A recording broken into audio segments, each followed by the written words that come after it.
golongan minum A atau Z? Gue pilih yang gue suka aja deh.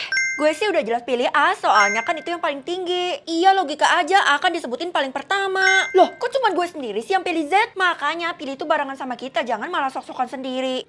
Sesat kan akhirnya? Gak apa-apa, biarin aja kita metong, saingan kita kan jadi berkurang, Del. Apa sih kalian sebenci itu ya sama gue? Yang like dan subscribe video ini, semoga aja masuk surga, komen amin. Vel, maaf ya, sekarang gue gak bisa temenan sama lo. Kok gitu sih, Kay? Kan kita udah temenan dari bayi. Sorry ya, kita tuh gak level. Sekarang gue cuma mau temenan sama Della dan Tiara. Ya ampun, lo kayak siput lupa sama cangkang. Lo gak seberarti itu dalam hidup gue, Vel. Ya ampun, sakit hati gue. Aduh, akhirnya kita gak kehausan lagi nih. Iya, bahkan gue udah minum 5 liter loh buat hari ini. Kembung deh. Paling kasihan sama si Feli tuh, sama sekali belum minum dia. Iya, tolongin gue dehidrasi nih. Enak aja, gak mau. Hah? Gue juga gak mau? Kalau mereka metong artinya ya udah Vel, gue mau bagiin ke lo. Makanya jangan jadi orang jahat, pelit kayak gitu udah jelas metong lah. Kalau gue pilih golongan minum Z, itu kan unlimited.